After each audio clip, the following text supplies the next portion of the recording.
Primera de Corintios, capítulo 1, versículo 18. Primera de Corintios 12, 10 nos dice así: a otro el hacer milagros, a otros profecía, a otros discernimiento de espíritus, a otros diversos géneros de lenguas y a otros interpretación de lenguas. En esta mañana nos centramos, nos dedicamos a mirar a este hacer milagros.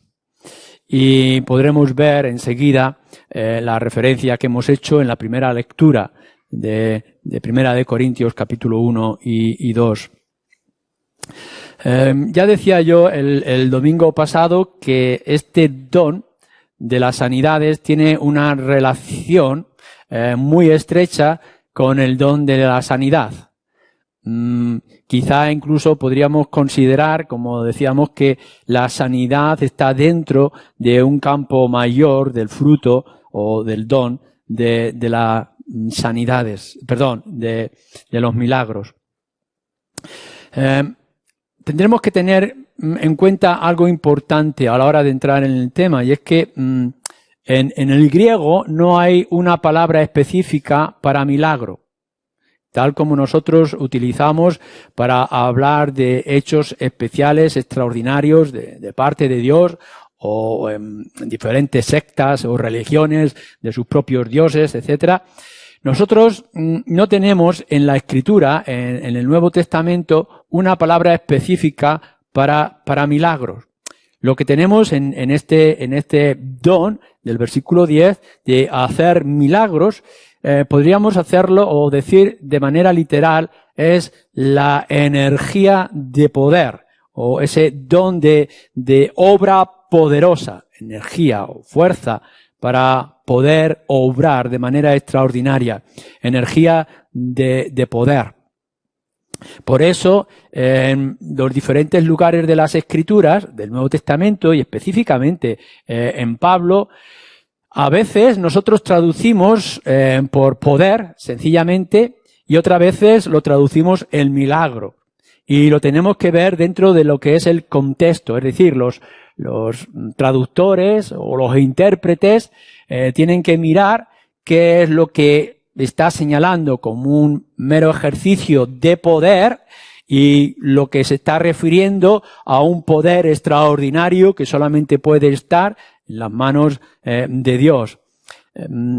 Y en todo caso también tendríamos que ver cuando hablamos de milagro qué es lo que realmente queremos decir.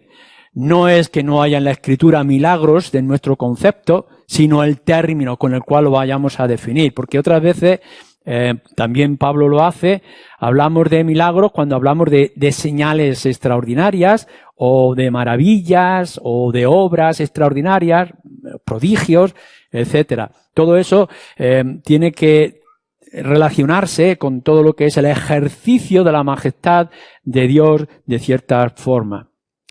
Teniendo en cuenta esto, podremos ver la relación que ahora nos vamos a referir en el capítulo 1 que hemos leído. Bueno, ¿qué queremos decir cuando se nos señala aquí que el Espíritu quiere manifestarse con obras de milagros o obras milagrosas o ejercicio, energía de poder especial? ¿De qué estamos hablando? Cuando hablamos de este poder especial o extraordinario, sobrenatural, o hablamos de milagro, estamos hablando de obras que salen fuera de las leyes, de las reglas naturales en las cuales nosotros nos movemos y que sabemos que fueron establecidas por Dios. Es decir, Dios ha establecido unas leyes naturales y sabemos que eso se rige el mundo y nuestra propia vida y circunstancias, pero a veces nos sorprenden cosas que no tienen explicación. Vosotros sabéis que nuestro cuerpo es más pesado que el agua. Si tú te entras en el agua, te hundes. O al menos flotas si haces una especie de ejercicio hasta que te cansas y al final te ahogas, porque el peso es más pesado que el agua. Pero a veces hemos visto en las Escrituras que las personas, como nuestro Señor Jesucristo, anda sobre el mar.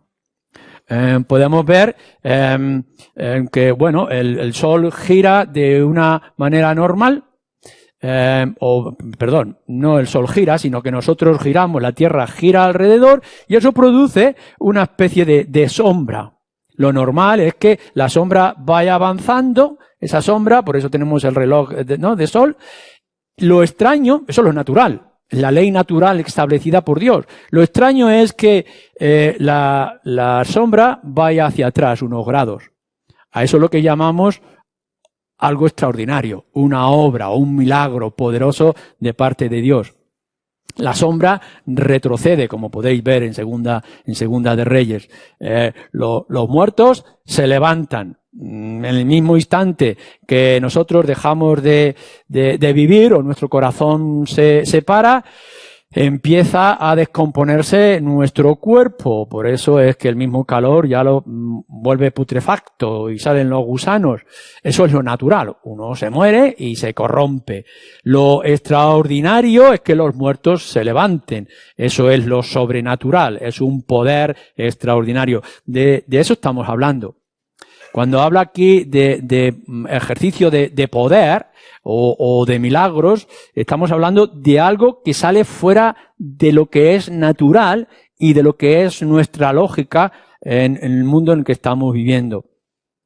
Pero lo que tenemos que señalar aquí que esta manifestación del Espíritu no está tratando de el poder de Dios que rige el universo y que obra de manera extraordinaria. Dios está actuando, no solamente creó las cosas en el pasado, sino que sigue actuando en el presente, de manera constante y de manera invisible.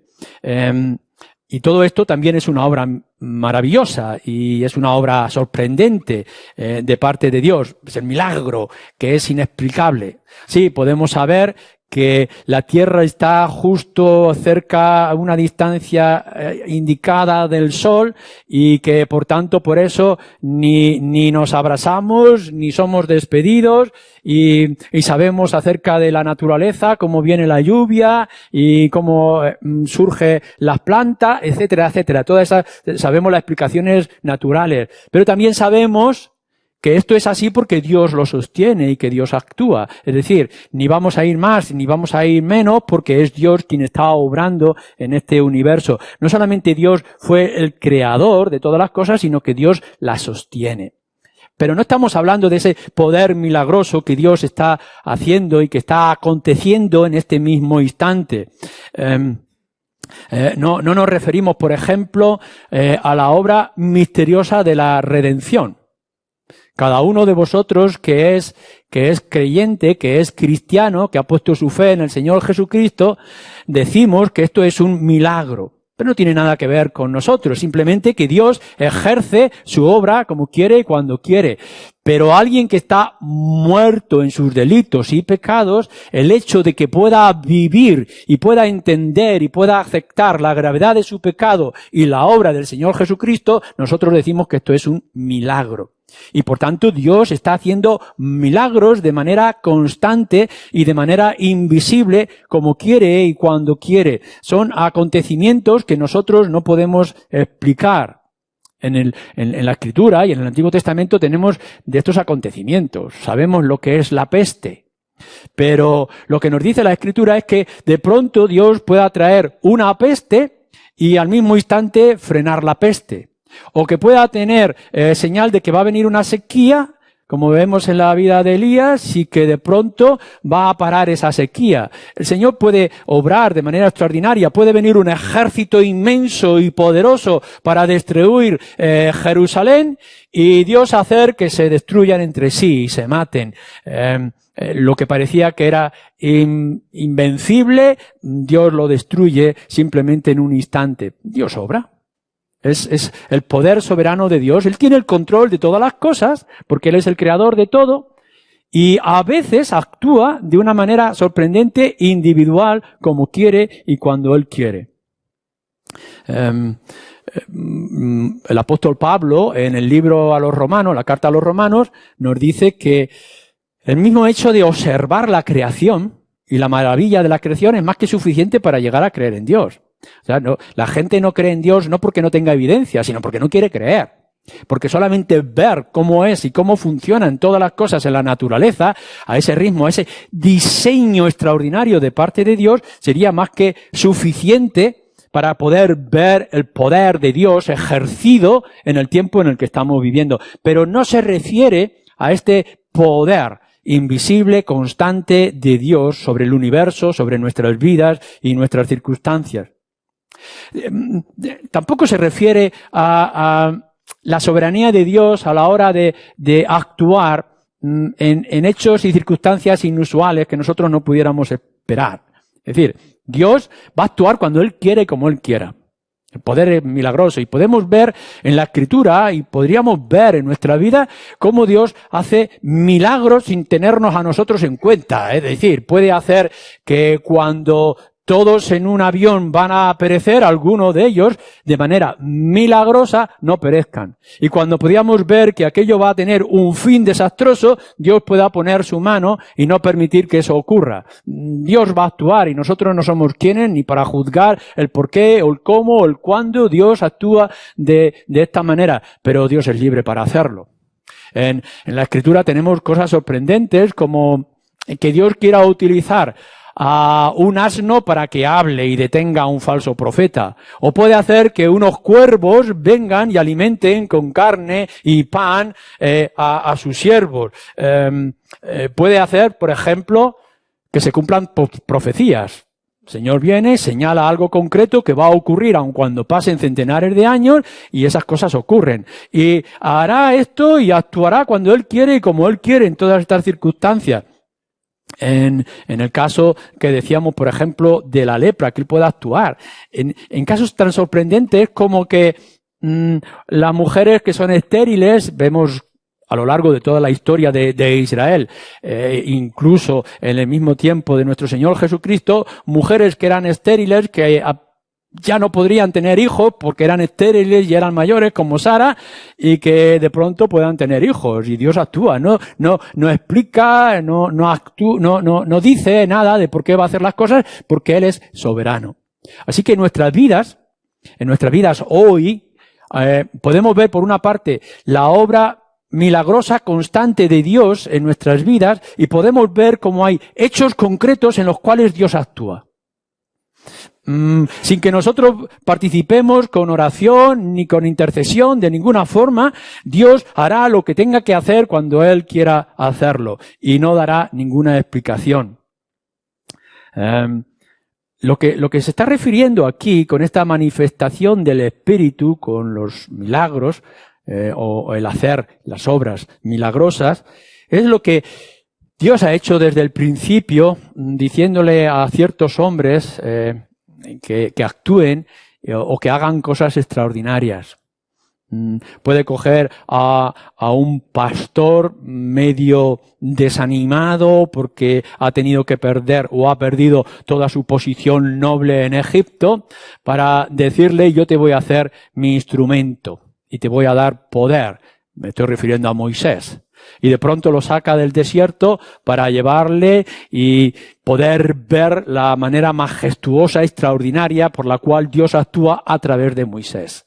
En las plagas, por ejemplo, o dividiendo el Mar Rojo, etcétera, etcétera. En otros hechos sorprendentes. Lo podemos ver en la vida de Elías, tal como estamos mirando ahora los domingos también por la tarde. O lo podemos ver a través de la obra de los apóstoles mismos, de los mensajeros de parte del Señor. Es decir, que a lo que se está refiriendo es no a lo que Dios actúa de manera directa, sino cómo Dios actúa a través de hombres o de mujeres en circunstancias concretas. A esto es de lo que está hablando cuando nosotros entramos en este don del versículo 10. Pero lo que nos preguntamos es ¿cuál es el propósito por el cual Dios traiga estos dones? Ya hemos dicho que de manera general es para el señorío de Cristo, para señalar el señorío de Cristo, que es como una manifestación del Espíritu que está obrando en la vida de la Iglesia y de los creyentes y que es para edificar la Iglesia. Estos son los tres objetivos. Pero ¿por qué este don específico de hacer milagros en la Iglesia de Corinto y que podemos aplicar quizá en nuestras propias circunstancias? ¿Cuál es el propósito y de qué forma Dios va a actuar? Bueno, lo que tenemos que decir de principio a fin es que Dios va a acompañar a su pueblo y lo hace a la hora de ejercer aquello que Dios demanda a su pueblo, para que cumpla sus propósitos, y un propósito concreto de hoy de la Iglesia de Corinto es la de la predicación del Evangelio. Es decir, lo que hablamos o entendemos es que Dios le ha dicho a la Iglesia, nos ha dicho a nosotros, id y predicad el Evangelio. Y nosotros queremos hacer lo que Dios ha dicho, cumplir el propósito de Dios que tiene para con sus planes. Pero también nos dice las Escrituras que no nos deja solos y que por tanto Él nos va a acompañar manifestando poder, protección, dirección de diferentes maneras o diferentes formas.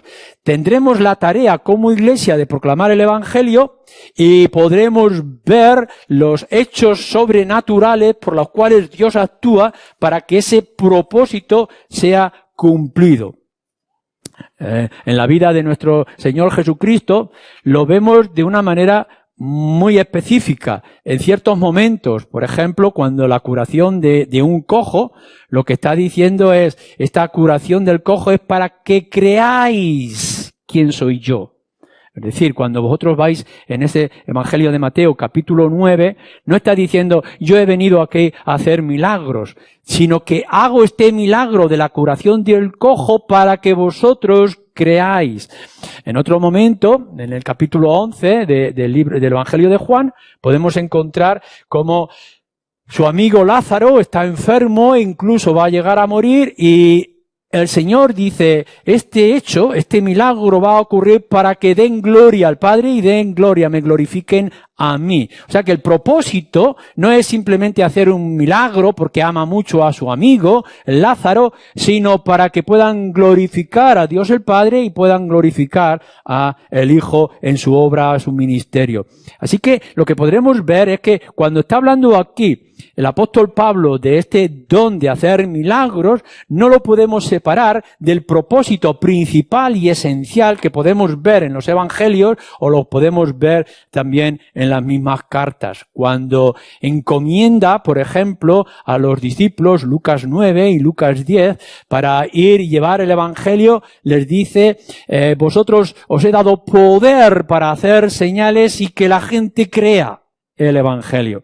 Así que uno no puede llegar y pensar, bueno, Dios ha querido darnos algunas cosillas para entretenernos o para hacer bien, así que nos ha dado poder milagroso para que podamos ir repartiendo ciertas cosas a todo a nuestro alrededor. Y lo que nos dice la Escritura y nos va a mostrar, y así lo estamos viendo, es que los dones o el don de hacer milagros no puede separarse de estos objetivos que hemos visto en 1 Corintios 12 y que podemos ver que es el propósito de Dios para la Iglesia y para nuestros tiempos. Dios no necesita instrumentos humanos. Es decir, Él podría actuar y hacer las cosas como Él quiere. Y podría cambiar el universo y podría transformar todo lo que hay en la naturaleza a su gusto y a su voluntad. Pero los milagros no son el fin. Dios lo que ha provisto desde Génesis 3, que lo podemos ver, hasta el mismo final de Apocalipsis, cuando se anuncia que Cristo viene, un propósito definitivo, claro y concreto. Su propósito no es mejorar el mundo. El propósito de Dios no es transformarlo por las buenas obras que nosotros podamos hacer. El propósito soberano, solemne, final de nuestro Dios es salvar un pueblo, a su pueblo, para llevarlo a su presencia y que le glorifique durante toda la eternidad. Y en ese propósito es en el que nosotros tendremos que observar el poder de hacer milagros, de poder extender el reino. No vais a encontrar y no podremos aceptar ninguno que pueda ir por ahí haciendo milagros independiente o separado de la proclamación de las buenas nuevas de salvación o de la edificación de la Iglesia. Este don de hacer milagros, este ejercicio energético de poder que se nos está hablando, no es a capricho del ser humano. no es a capricho de los hombres, que uno se levanta o pueda llegar y decir, bueno, alguien viene y vamos a hacer un milagro. Porque ocurre, y ocurre en el mundo evangélico, que hemos confundido el don de hacer milagros con estas historias de hadas y de magos. Hemos visto en los cuentos infantiles y en las tradiciones, ¿no? Que viene el mago o viene el hada y te dice, te voy a conceder 3 dones, los que tú quieras. Y creemos que los milagros de parte de Dios es esta manera caprichosa de actuar, donde hay milagreros o hay magos que pueden ir por ahí repartiendo su poder a su voluntad o como ellos quieren, o que pueden hacer su ejercicio de adoración a las vírgenes o dones del cielo para que puedan actuar de esta manera. Pero esto no lo vemos en las Escrituras. Lo que estamos viendo es que el hombre, el que tiene el don de hacer milagros va a depender constantemente de esa posición por la cual le ha llamado y le está utilizando. Solo dice ciertos hombres. No es, por tanto, que Dios los necesite para hacer, simplemente que los quiere usar.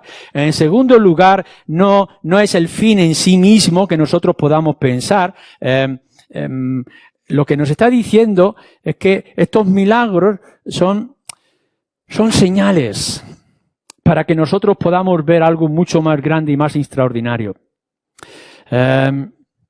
Mirar, no tiene ningún sentido que alguien pueda ser librado de ciertos problemas o situaciones si se pierde el más grande y extraordinario de los milagros, que es la salvación del alma. Podemos llegar y decir, no, pero este ejercicio de poder va a beneficiar. Mira, el ejercicio de poder más extraordinario es el de la predicación del Evangelio. Y, por tanto, no confundamos con estas personas que hay por ahí haciendo milagros como ellos puedan llamar. Lo que vemos con este don que quiere traer el Espíritu, el don de hacer milagros, es que Él se lo va a dar a ciertas personas de una manera concreta. Se lo va a dar a aquellos que Él ha elegido y que tiene unas características particulares. El caso del mismo Moisés tiene que aprender una lección. Él está en una posición noble de muchas posibilidades en Egipto para liberar o hacer cosas extraordinarias, pero el Señor lo tiene que humillar y tiene que aprender obediencia y dependencia esos 40 años en el desierto antes de poder ser el instrumento adecuado de parte de Dios. El poder de hacer milagros o este poder extraordinario que Dios da rechaza a todo aquel que no lo tenga o que no lo busque como señales de un evangelio que sea fiel. Creo que tendremos que analizar y ver cuando nosotros buscamos en Internet o escuchamos de noticias en otros sitios de personas que dicen hacer milagros sorprendentes y extraordinarios. Dios es soberano. Dios actúa como quiere, cuando Él quiere, donde Él quiere. Pero podemos escuchar cosas a nuestro alrededor, pero tienen que tener estos hombres que Dios elige para hacer milagros 2 características, creo que son concretas y necesarias, que vemos en Moisés, que vemos en Elías y que vemos en los apóstoles en su tiempo. En primer lugar, tiene que ser alguien que camina con Dios o que camina con el Espíritu. Si es la manifestación del Espíritu, tiene que estar en comunión con el Espíritu. Es decir, aquellos que están en falta de santidad, el que son movidos por la lujuria o por las ambiciones personales, por muchos milagros que puedan hacer, no nos fijemos en ellos porque no son del Espíritu. Si no son del Espíritu serán de otra cosa. Claro que hay cosas que nos sorprenden y que no podemos dar explicación. Pero ¿quién es el que está haciendo? ¿Es alguien que está sometido al liderazgo del Espíritu o de la palabra? Es el Espíritu el que da el ejercicio de la manifestación de su obra. ¿Es una persona que es fiel al Evangelio? Es decir, a la palabra tal como la hemos recibido. Pablo, en cierto momento, en su carta a los Gálatas, le está diciendo, me extraña, me sorprende, que tan pronto os hayáis apartado de este evangelio. Y entonces hace esta advertencia importante. Aun cuando un ángel del cielo os venga y os traiga otro evangelio, sea anatema. El atrevimiento de Pablo es muy solemne. Incluso, aun cuando viniera un mismo ángel del cielo, si es distinto a este evangelio que yo proclamo, sea anatema. ¿Qué es lo que nos está diciendo ahí? Que más importante que el poder y la manifestación extraordinaria que pudiéramos ver, más importante que todos esos milagros que se pudieran hacer, es el evangelio. Y si algún milagro, alguna señal prodigiosa, algo inexplicable, va en contra en la vida de la persona de ese evangelio que anunciamos, sea anatema. La centralidad, por tanto, de nuestra atención en el tiempo de hoy para la iglesia de Corinto y también para nosotros es ¿qué evangelio se está predicando? Y este hombre que dice hacer milagros, ¿qué evangelio está anunciando?